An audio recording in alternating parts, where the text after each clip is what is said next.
Last year, I released a video on why we don't want to work anymore, but the more time I spend on the internet and go from normie to terminally ill, some things become clearer and clearer by the day.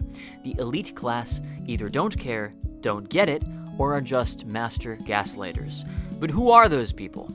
The answer to the blackpilling of our generation is the unstoppable force that is the toxic managerial class, responsible for managerial capitalism, often called corporatism. Think Walmart, Amazon, Disney, Google, and so on. Managerial capitalism is essentially a large collective body managing everything from the economy, government function, and information dissemination, to which we are all exposed every day, such that it is collectivist adjacent and not private at all.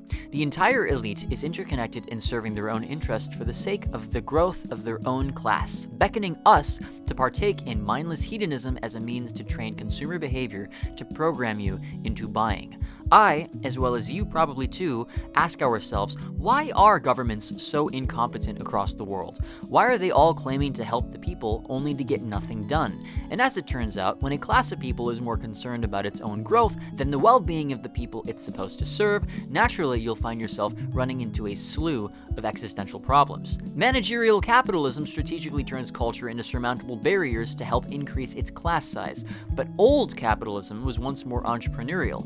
Take, for example, John D. Rockefeller. In the 19th century, Rockefeller personally owned his company, Standard Oil, in a way that's quite different from how corporate ownership works today.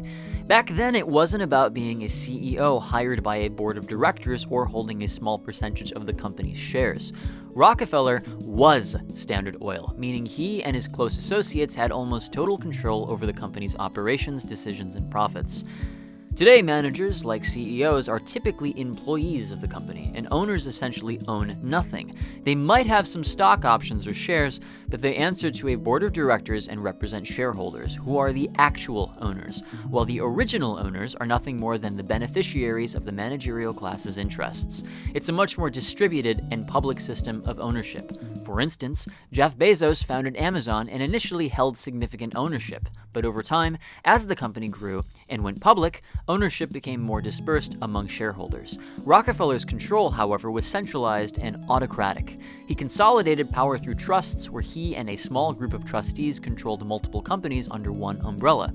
It was a style of ownership that allowed him to dominate the oil industry in a way modern anti-monopoly laws would, in theory, never allow. But, ironically, the interconnected nature of modern elites, thanks to the distribution method, means that they have a monopoly over far more than just one industry, but rather the modern paradigm as a whole, from ideology, media information, all the way to the economy. Or even more relevantly, take what happened to George Lucas's Star Wars, or even Walt Disney and his company. Two creative geniuses responsible for some of the most recognizable OPs of the 20th century. Once the two lost control of their companies, we've slowly but surely seen a managerial class come in and ruin the creative spark, and now Star Wars is barely about Star Wars anymore, but rather a vehicle for these lifeless people to benefit their own interests thanks to consumer demand. And when Star Wars is dead, they'll simply find another job, moving on to the next thing, as the heartless managers they are. But what are those managerial values? Basically, managerial values push for everyone to conform and put personal individuality aside for the sake of the group. Whether you're a manager or a worker, your unique quirks need to take a backseat to the collective goals, and this need for conformity shows up pretty much everywhere. From how people dress to what they like to do in their free time, the idea is to wipe out the diversity of the old system and replace it with uniformity, which fits perfectly with the way mass production and consumption work. To make this all function, managerial capitalism has to push a kind of global mindset that says everyone should share the same values and loyalties. Things like families, community, religion, social class, and even your personal identity become less important and are seen as outdated barriers that get in the way of worker potential, which is why you see these values particularly promoted in series that have been overrun by this class, such as Star Wars. In the end, it wants to kill off individualism by pushing mass consumerism and hedonism. It's not about freedom, it's about getting everyone to fall in line, like getting hyped for the next iPhone and not questioning whether or not it's even worth it.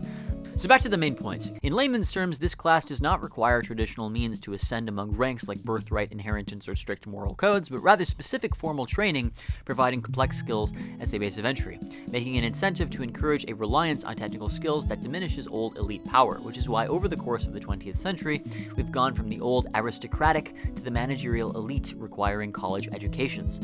The managerial class prioritizes meritocratic technical expertise and professional growth. They discredit traditional criteria because these criteria undermine their authority. Their ideologies rationalize the dominance and expansion of mass organizations. The old bourgeoisie operated in a free market system driven by competition and individual choice, while the managerial class operates within oligopolistic structures, where large corporations dominate and regulate prices independently of market forces. Small entrepreneurial firms like mom and pop shops become targets for absorption or even elimination, as seen during the virus of unspecified origin, where countless small businesses went bankrupt while the large corporations such as Amazon grew tenfold. Managerial capitalism's stress on sameness is antithetical to the desires of the private individual. Any abstract idea keeping them from having an iron grip on their consumer base or any way to make labor cheaper is all going to be in the sights of this class, so they can continue to spread their ideals as a way to keep expanding. Anyone who actually transcends normie politics will see that those who have the money in the top 1% are laughably uninterested in you and me. But then when we dare notice the decline in wages, the decline in quality of living, you have useful idiots calming us down. Take Matt Walsh, for example. In response to $17,000 a year 20 years ago is like $45,000 today, Matt says, some of you really have no historical perspective at all. It's amazing. There's been inflation, but not nearly as much as you seem to think. You're living in fantasy land. Well, thanks, Matt. If you don't think the labor force participation is headed for a nosedive in a few years, brace yourself, because when mainstream pundits are still churning out brain-dead takes like this, it's hard not to laugh at the thought of automation taking over. The more dependent we become, the better it is for them. You will own nothing, and you will be happy. So I'll finish today's brief video with a bit more info. Credit to Academic Agent thanks to his explanation of Vladimir Lenin's 3-volume selected works, in which he says imperialism isn't about national glory or caring for the people at all, but about the elites making the big money. Lenin as a villain aside, these points made might sound a little too on point. He pointed out 5 key things that still apply today. 1. Economic concentration. The wealth gap is insane. By 2020, the top 1% owned almost half of global wealth, and by 2024, the top 10 companies were controlling nearly 20% of the market. This is just getting worse. 2. Finance, capital, dominance. Banks are running the show, merging with big corporations and basically forming a power oligarchy. In 2023, the top 50 banks had $89 trillion in assets. That's more than the GDP of the world's biggest economies combined. 3. Capital export. It's not just about sending goods out anymore. It's about exporting capital, building factories, and setting up shops in places like China and Mexico. 4. Spatial stratification. Big corporations dominate the market. Think Apple, Microsoft, Google, etc. They basically own their industries, and transportation's the same way, with just a few big players controlling the market. And 5. Monopolies. All this concentration leads to monopolies, which mess things up by killing competition, hiking up prices, and lowering quality. So where does mass migration fit into this? Lenin pointed out that as imperialism grows, immigration patterns shift. And according to Academic Agent, mass immigration has been part of the theory of capitalist imperialism for over 100 years. It's not some accident, it's a feature of how this system works. Global capitalists will keep pushing this because it's built into their logic, which is likely why people such as Elon Musk defend it so strongly. The culture war bullshit in all of this comes into play as a distraction when you're called insert buzzword here. But the problem is not the immigrants themselves. The taxpayer is disadvantaged in this system because they indirectly subsidize the low wages paid to immigrant workers who are also unfairly paid. Because while businesses like tea shops pay workers far below a living wage, the government provides benefits in public services to make up for the gap. These services, funded by taxpayer money, effectively raise the overall cost of living. In turn, taxpayers are paying not only for the price of goods, but also the hidden costs of welfare and social services required to support low-paid workers.